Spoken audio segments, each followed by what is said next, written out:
कान खुल जाएंगे और सरकार और प्रशासन हमारे को न्याय देने पर मजबूर हो जाएंगे। मेरे परम आदरणीय बहुत ही बुद्धिजीवी बुजुर्गों, मेरी मातृशक्ति, हम ये लड़ाई इस तरीके से लड़ना नहीं चाहते थे। हम यही सोचते थे कि ये सरकार शर्म करेगी, ये प्रशासन शर्म करेगा, हमारे दो भाइयों की, बुजुर्गों की, माताओं की हत्याएं हुई हैं, ये शर्म करके हमारे को इंसाफ देने का काम करेगा। लेकिन हमारे को न्याय देने की बजाय न सिर्फ गांव का, न सिर्फ खाप का, बल्कि पूरे 36 बिरादरी के भाईचारे का जो मखौल बनाने का इन लोगों ने काम कराया। हमने फिर भी धैर्य रखते हुए 2 महीने इंतजार कराया।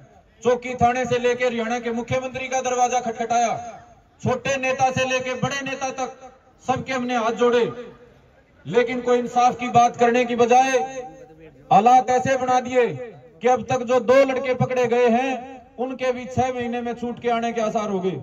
हमने बार बार हाथ जोड़े। इतनी विनम्रता इस 36 बिरादरी के भाईचारे ने, विशेष तौर पे किसान समाज ने कभी नहीं दिखाई थी, लेकिन हमने सिर्फ इसलिए दिखाई कि कानून की रक्षा करना, कानून व्यवस्था कायम करना, हत्यारों को और इस तरह के अपराधियों को दंडित करना, यह सरकार और प्रशासन का काम है। और आज नहीं तो कल इनकी नींद खुल जाएगी। लेकिन यह शर्म की बात है, डूब मरने की बात है इन अधिकारियों के लिए, सरकार के लिए, कि 2 महीने तक हमारा भाईचारा हाथ जोड़े खड़ा रहा और मजाक बनाने के सिवाय उन्होंने कुछ नहीं करा। 2 पीड़ित परिवारों को सांत्वना के 2 शब्द कहने के लिए कोई अधिकारी उनके घर तक जाने का जहमत नहीं उठा पाया। ये जो तमाशा प्रशासन ने किया, हमने बहुत पहले ऐलान कराया था कि भाई हमारे को लड़ना भी आता है, हमारे को ये सरकार उल्टे पैर चलानी भी आती है, हमारे धैर्य की परीक्षा मत लो। लेकिन इन्होंने धैर्य की परीक्षा ली और आज हमारे को मजबूर कर दिया कि हम इस आंदोलन को आंदोलन के तरीके से लड़े। हम बताना चाहते हैं पूरे हरियाणा की सरकार को, नहीं देश की सरकार को, कि भाई हम डरने वाले लोग नहीं है, झुकने वाले लोग नहीं है, हम आंदोलनों से पीछे हटने वाले लोग नहीं है। हम तो इस उम्मीद में बैठे थे कि सरकार के किसी आदमी के भीतर थोड़ी बहुत संवेदना होगी, शर्म होगी, और वो ये जो जायज बात है, ऐसी जघन्य हत्याओं पे हमारे को न्याय देने का काम करेगा। लेकिन ऐसा करने की बजाय, इन घटनाओं पे इंसाफ देने की बजाय, हम ये स्पष्ट कहना चाहते हैं, अगर ये घटना उत्तर प्रदेश में हुई होती बिना किसी धरने प्रदर्शन के, अब तक जो हत्यारे हैं, साजिशकर्ता, उनका एनकाउंटर हो चुका होता। यहाँ भी इन्हीं की सरकार है, लेकिन इस सरकार में जो लोग बैठे हैं वो सिर्फ लोगों को जाति के नाम पे बांट के वोट लेने तक सीमित हैं। लोगों का दर्द मिटाना और ये समाज को बचाना, ये उनकी प्राथमिकता में नहीं है। मेरे आदरणीय बुजुर्गों, सम्मानित साथियों, मैं बड़ी गंभीरता से आपसे कहना चाहता हूं कि कैंसर की बीमारी शुरू में छोटी दिखाई देती है। कैंसर का जो एक बीमारी का शुरुआत होता है वो एक कोशिका से होता है। एक कोशिका जब खराब हो जाती है वो साथ वाली कोशिका को खराब करती है, और एक एक कोशिका खराब होके फिर पूरा शरीर खराब हो जाता है। ये हमारे गांव में जो घटना हुई, ये खाली हत्या नहीं है, ये जाति के नाम पे जहर की शुरुआत है हरियाणा में, जो हरियाणा 36 बिरादरी के भाईचारे के लिए देश ही नहीं दुनिया में जाना जाता है। उस हरियाणा में जाति के नाम पे ये पहली बार इतना जहर इस पार्टी की कार्य प्रणाली ने और एक गैंग ने इस इलाके में पैदा कर दिया कि 15-15, 18-18 साल के बालक नरशंस हो गए, हत्यारे हो गए, कसाई हो गए। आपको याद दिलाने की मैं जरूरत तो नहीं समझता, लेकिन फिर भी बताना चाहता हूं, जिस तरीके से हमारे चाचा को मारा गया, 60 से ज्यादा सुए के वार करके उनको मारा गया, जिस तरीके से हमारी चाची कृष्णा को मारा गया कि मारी तो मारी, उनकी लाश को भी नहीं छोड़ा, लाश को भी कुत्तों से खिलाने का काम करा। इतना जघन्य अपराध, इतना कसाईपना ना तो दुश्मनी में हो सकता था, ना लेन देन के मामले में हो सकता था, लेकिन ये जो जहर बोया गया है वोट के नाम पे, ये जो जहर बोया गया है जाति का हमारे समाज में इस पार्टी द्वारा, इसके लोगों द्वारा, और वो गैंग जिसको हम 10 साल से कह रहे हैं हमारे इलाके का नाश करने वाला गैंग है, उस इलाके ने इतना जहर भर दिया कुछ लोगों के मन में कि वो जाति के नाम पे दहशत फैलाने के लिए हत्याओं तक पे उतारू हो गए। बुजुर्गों, सम्मानित साथियों, ये 36 बिरादरी का समाज एक दूसरे से मिलजुल के बना है। यदि एक भाई के मन में ये जहर डाल दिया जाए कि तुम बाकियों को मार के बड़ा हो जाएगा, वो पूरे समाज को बर्बाद करने वाली बात होती है। हमारे गांव का इलाके का इतिहास है, यदि किसी गरीब भाई के साथ जुल्म हुआ किसी मजदूर दलित भाई के साथ जुल्म हुआ तो पूरे समाज ने उसको अपना भाई समझ के उसका साथ देने का काम करा है। लेकिन चुनिंदा से लोग इस समाज को जाति के नाम पे तोड़ के जो जहर डालने की शुरुआत, जो कैंसर की बीमारी की शुरुआत बुढ़ाना से करना चाहते हैं, आज आपके भाईचारे ने दिखा दिया, छत्तीस बिरादरी के भाईचारे ने दिखा दिया कि हम सरकार की और जो ये गुंडा गैंग बना हुआ है उसकी साजिशों को सफल नहीं होने देंगे। न सिर्फ सारे हत्यारों को जेल की सलाखों के पीछे डलवाने का काम करेंगे, बल्कि जो जाति के नाम पे जहर बोके हरियाणा को बर्बाद करना चाहते हैं उस कैंसर को हम और आगे नहीं बढ़ने देंगे। आप लोगों ने जो ताकत दिखाई, जो हौसला दिखाया, सरकार के बहुत षड्यंत्रों के बाद दिखाया। सरकार के दलाल हर गांव में, हर इलाके में, हर तरह से मौजूद हैं। प्रशासन ने पूरा जोर लगाया उनसे दलाली करवाने का, किसी को डर दिखाया, किसी को लालच दिखाया। लेकिन आप लोगों ने जो हिम्मत दिखाई है, हमारे समाज के सम्मानित सरदारों ने, मेरे नौजवान भाई, मेरी माओ ने जो हिम्मत दिखाई, सरकार के मुंह पर भी ताला पड़ गया होगा। और जो समाज को बांट के सरकारों की गुलामी करने का जो लोग काम करते रहे हैं उनके मुंह पर भी ताला लग गया होगा। मेरे बुजुर्गों, सम्मानित साथियों, आज हम ये प्रदर्शन करके इस भारत बचाओ आंदोलन की शुरुआत कर रहे हैं, क्योंकि जाति के नाम पे बांट के, मजहब के नाम पे बांट के कभी भारत नहीं बच सकता है। ये जो पार्टी बार बार दावे करती है भारत को महाशक्ति बनाने की, हम ये बताना चाहते हैं कि बुढ़ाना गांव ही नहीं पूरा हरियाणा खड़ा है इनके खिलाफ कि जाति के नाम पे बांट के तुम भारत को बचाओगे नहीं, भारत को बर्बाद करोगे। तुम भाईचारे को बचाओगे नहीं, भाईचारे को बर्बाद करोगे। मेरे बुजुर्गों, सम्मानित साथियों, मेरी मातृशक्ति, आप आज यहाँ से एक संदेश देने का काम करोगे कि सरकार चाहे 5 साल के लिए बनी हो, चाहे 10 साल के लिए बनी हो, लेकिन यदि गलत करोगे तो समाज तुम्हारे से आंख में आंख मिला के बात भी करेगा, जवाब भी लेगा और तुम्हारे को सबक सिखाने का काम भी करेगा। मैं अब आने वाले जो वक्ता हैं उनसे अनुरोध करूंगा कि खुल के बोलें। हम अब तक नहीं लड़ना चाहते थे, लड़ के हम थक चुके हैं इस सरकार की तानाशाही के खिलाफ। हम पिछले 10 साल से लड़ रहे हैं, उससे पहले की सरकारों में लड़े। हमारे गांव के ही नौजवान भाइयों ने सरकारों से लड़ते हुए दर्जनों से ज्यादा मुकदमे सहन करे हैं। हम नहीं चाहते थे और हमारे को इस तरह का कोई रास्ता अख्तियार करना पड़े, लेकिन अगर समाज को बचाने की बात आएगी, इस कैंसर को खत्म करने की बात आएगी, ये कोरोना नाम की बीमारी जो जाति के जहर के रूप में ये सरकार और इस सरकार के साजिशकर्ता गैंग हमारे समाज में डालने का प्रयास करेंगे, तो इनका मुंह तोड़ जवाब देने की आज से हमने शुरुआत करी। 2 महीने गांव में धरने पे बैठे रहे, हमने तो कीड़ी तक का रास्ता नहीं रोका, मक्खी तक का हमने रास्ता नहीं रोका, एक हमने आवाज नहीं दी, एक मुर्दाबाद का नारा भी नहीं लगाया, सिर्फ इंतजार में कि कोई किसी के भीतर तो आदमी पना बच रहा होगा, सरकार का कोई आदमी, कोई नेता, हमारे वोट लेके जाने वाला कोई सरकार का नेता, कोई अधिकारी, किसी के भीतर तो जमीर जिंदा बच रहा होगा। लेकिन वह चारों ओर से थके, हाथ जोड़ के थके, उसके बाद हमने ये आंदोलन के रूप में पूरे समाज के साथ, पूरे भाईचारे के साथ आगे बढ़ने का फैसला किया है। क्या आप इस फैसले में साथ हो जी सारे? बहुत बढ़िया जी।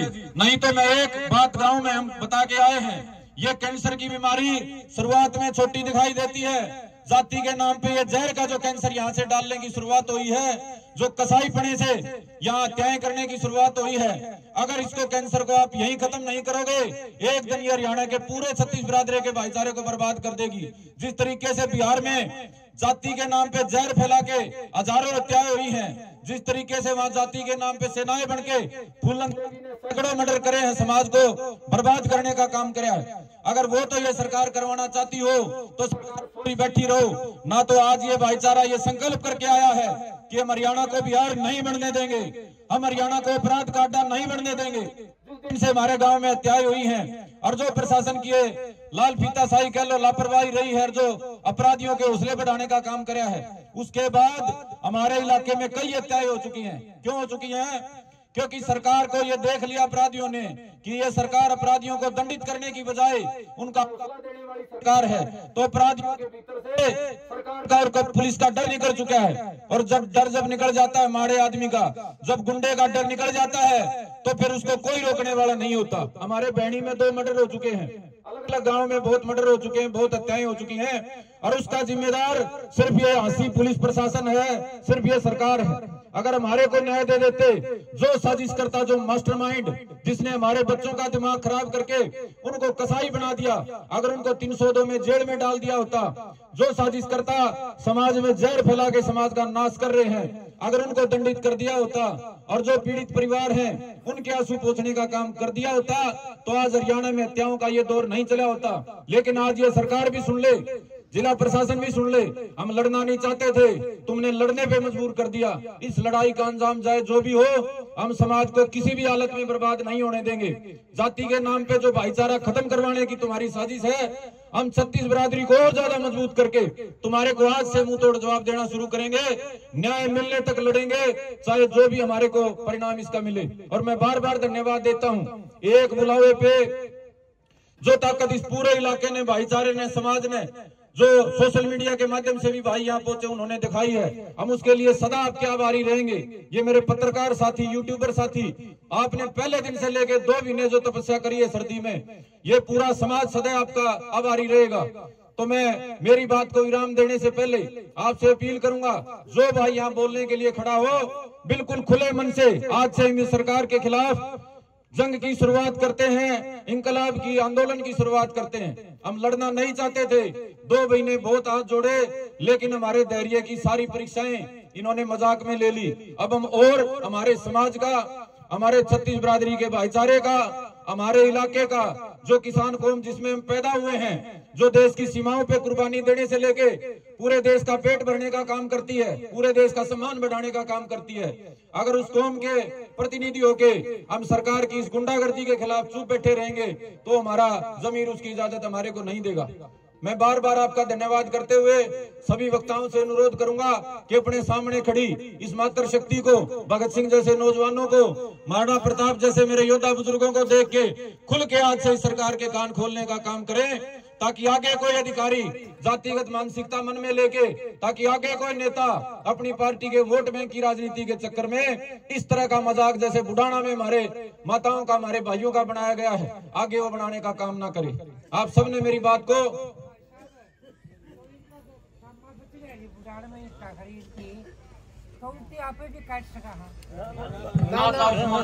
बुजुर्गों, हम कानून में भरोसा करने वाले लोग हैं, हम अराजकता फैलाने वाले लोग नहीं हैं। अगर हथियार के दम पे फैसला होने लगे तो समाज का बिहार बनने में ज्यादा टाइम नहीं लगेगा। मैं बिहार का उदाहरण इसलिए दे रहा था, सरकारों ने वहां कानून का पालन करने की बजाय गुंडों को पालना शुरू कर दिया, तो जाति के नाम पे अपनी रक्षा के लिए सेनाएं बन गई, फौज बन गई। अब 2 बालक किसी जाति के, 5 बालक किसी जाति के, 10 बालक किसी जाति के, मरेगा कौन? मरेगा सबसे कमजोर आदमी, मरेगा कौन? सबसे गरीब आदमी, मरेगा कौन? हमारी काकी ताई जो खेत में जांदी को नारणुन तांदी मरे तो होगी। तकड़े आदमी जो है, जो जहर फैलाने वाला आदमी, उसका कोई कुछ नहीं बिगड़ता, वो तो गाड़ी के घेर लाओगर कितने शहर में जा लुकेगा। तो बुजुर्गों, सम्मानित साथियों, हम हथियार से समाधान नहीं कर सकते। हथियार से तो हम जंगल राज की शुरुआत जो बिहार में थी वो कर सकते हैं, और हम कानून को मानने वाले लोग हैं। हम इस सरकार को मजबूर करेंगे, अपराधी को दंड देगी, हम सरकार को मजबूर करेंगे, हत्यारों को 302 में पूरी सजा दिलाने का काम करेगी। आप अपने आप पे भरोसा रखिए, अपने समाज की एकता पे, अपने हौसले, अपने जज्बे पे भरोसा रखिए। ये नौजवान जो भाई आपके चारों ओर खड़े हैं, और ये जो मातृ शक्ति झांसी की रानी जैसी बैठी है, आप इन पे भरोसा रखिए, हम 100% न्याय लेंगे। आप ये देखो, एक गांव की घटना पूरे हरियाणा ने अपना दर्द मान के इसको ताकत दे दी। तो हरियाणा तो सच्चाई के लिए लड़ना जानता है, और सच्चाई के लिए लड़ने वाले जब लोग हजारों की तादाद में एक बुलावे पे इकट्ठे होने लग जाएं तो कोई बड़े पैर किसी के नहीं होते। मैं भीतर से कह रहा हूं जी, हम लड़ के थक चुके थे, लड़ना ही नहीं चाहते थे। हम तो ये इंतजार में थे, कल तो वोट लेके मंत्री मुख्यमंत्री बने हैं, शर्म कर लेंगे। बुजुर्गों, शर्म नहीं करी तो आज से आंदोलन की शुरुआत है, और आज से आप प्रभाव देख लेना, इनकी जुबान, इनके नेताओं की जुबान, अधिकारियों की जुबान बदली देख लेना। जो ये मजाक करया करते थे, अगर फलाने अपराधी को पकड़ लिया तो हीरो बन जाएगा, आप उनकी जुबान बदली देख लेना। हम लड़ने वाले कुर्ते आपसे आपने पहने हैं, लड़ने वाले तरीके इख्तियार करे हैं, तो आप उसका परिणाम बड़ा जल्दी देख लेना। मैं मेरी बात को खत्म करते हुए, समाप्त करते हुए अनुरोध करूंगा कि अलग अलग गांव से, इलाके से, हमारी खापों से जो प्रतिनिधि आए हैं वो अपनी बात रखें। उसके बाद हम बड़ी मजबूती से जोरदार प्रदर्शन करते हुए मशाल जुलूस के रूप में ये जो एसडीएम कार्यालय है, तहसील कार्यालय, वहां जाके अपना ज्ञापन देने का काम करेंगे, और उससे पहले यहाँ बैठ के अपनी आगे की रणनीति बना लेंगे। आज से तो हमने इस जंग की शुरुआत करी है, जो 36 बिरादरी को बचाने की, जो भाईचारे गांवों को बचाने की, और जो भारत को बचाने की जंग है। इसमें आगे हमने कैसे चलना है किसको कितना टाइम देना है, उसके ऊपर यही पंचायत में अपना सर्वसहमति से फैसला करके हम आगे का भी ऐलान आज ही कर देंगे। मैं अनुरोध करूंगा मिर्जपुर से और गिलखाप से पूरे हरियाणा